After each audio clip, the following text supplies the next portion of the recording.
Everybody, Joseph Christ from 4Player Network coming at you from PAX Prime 2013 once again with Mr. Chris Davis. How are you? That's me, and I am very tired, actually. It is day 4. We're actually coming at you from the LAN area here. You can see all these beautiful bastards enjoying their wonderful video games. Their Counter-Strikes, their Dotas, their Plants vs. Zombies, just everything. It's like the chocolate river from Willy Wonka, but it's video games, and everyone's Augustus Gloop. Diving in. Just diving in. Rolly little bodies slowly getting sucked up. Covered in succulent video games. I'm surprised you went there. Yes. But we're not here to talk about the LANs. We're actually here to talk about Assassin's Creed Black Flag that we just saw the behind closed doors video of. Yeah. So it's different than what they've shown at E3. This footage is going to be coming out probably in a couple of weeks. It went through a couple more island stuff. It went through harpooning. It went through underwater swimming. And unarmed cavern excavating shit. Exploring. Smuggler's caves. And pirate killers. Yeah, how you can grapple onto other ships and take them. So there's a mechanic to where if you start doing, to touch on that, there's a mechanic in Assassin's Creed Black Flag where if you start doing a lot of random piratey things... Yeah, your wanted level goes up. Your wanted level goes up. It's almost like in Fallout or Red Dead Redemption. When you start doing bad things, people will start coming after you. And so privateers will come after you throughout the Caribbean, hunt you down, and the more pirating stuff you do, the higher the threat escalates. So, level 1, you probably just face like one ship. But at level 4, you'll be facing an entire fleet of them. I think it was at 3 one wanted time. levels. I said 4. Was it 4? Okay, the 4 is a fleet. So that's kind of interesting. Yeah. They showed some of the harpooning. I kind of like the harpooning. I have some overarching problems here, but let me go through what's the good stuff first. Yeah. And the harpooning, you basically hunt sharks. He hunted a bull shark in our video, but they said great white sharks all the way up to whales, blue whales you can hunt. And you're in a boat. And you're going through, and the shark or the animal is swimming around in front of you, and you're basically shooting a harpoon at him, which is connected to a rope. So now your boat is being pulled by the animal. Yeah, and you're trying to harpoon the animal as he's going. And at one point the rope snapped, and then the animal turned on the boat and was attacking the boat. And as the animal came toward the boat, and you had to stick him with the spear, it reminded me of the final level of the Jaws Nintendo Entertainment System game. See, I never played that version. Have you seen Jaws 4, The Revenge? Thankfully, no. Chief Brody's wife moves to the Bahamas, and there's a new shark who obviously is very upset that his other family has been killed, follows Chief Brody's wife to the Bahamas, and then tries to get at her, eat his way to her.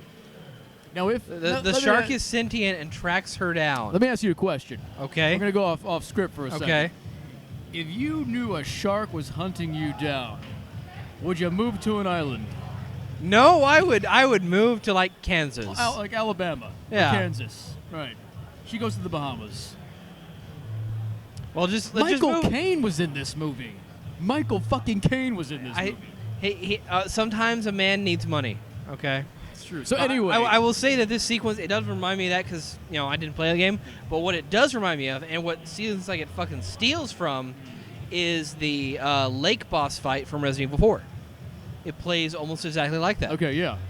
The monster will attack you, then you're dragged around. You have to hit it with harpoons, and it'll capsize you if you're not careful. Right. So anyway, I like that part. I thought that part was fun. I really enjoyed that. I understand why they did a bull shark in this instance because there's still a lot of contempt for the fact that there's harpooning in here, specifically because you can harpoon like blue whales and things like that. Damn environmentalists don't like it. Yeah, they don't like that. They don't like it. No.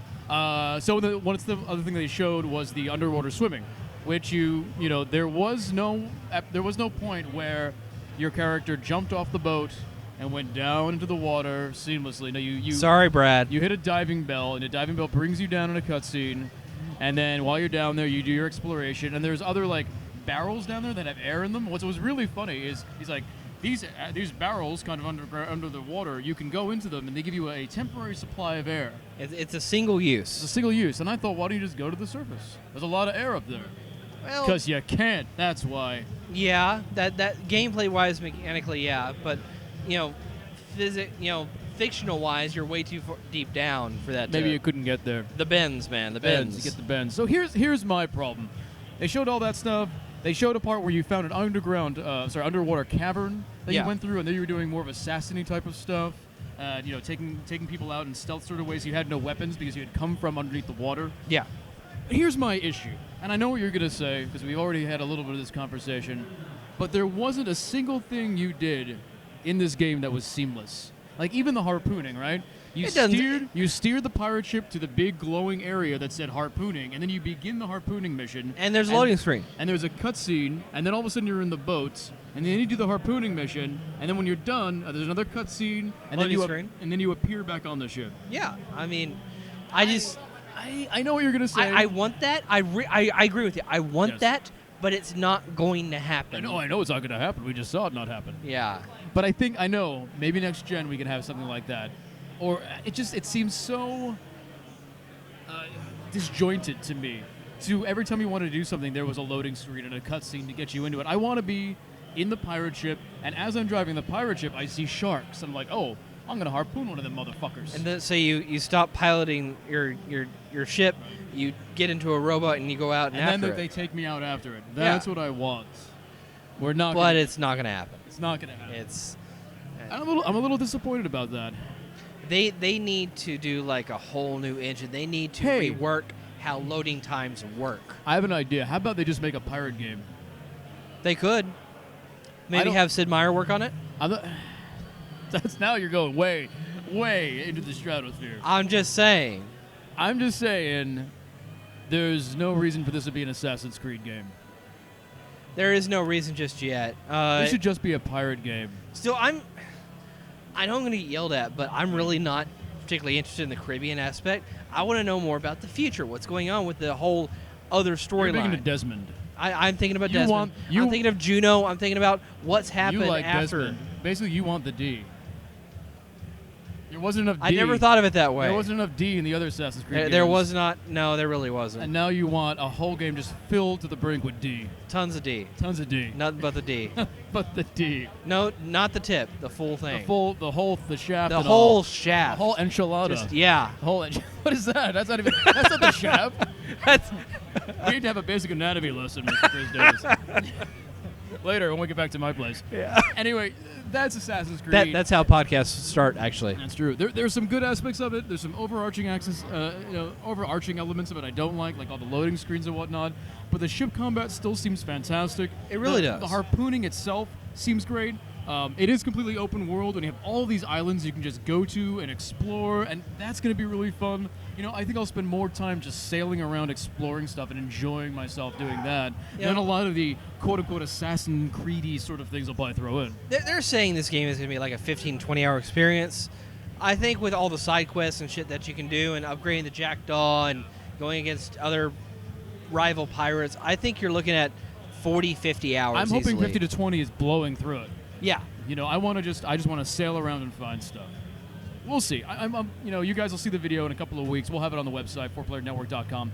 I'm moderately excited, but I'm tentatively upset. Yeah, I'm more excited for Watch Dogs than that. Yeah, we'll talk about that tonight. Yeah, right, in another video. Yeah. All right, everybody, thanks a lot. 4playernetwork.com, coming to you from PAX Prime 2013. See you later.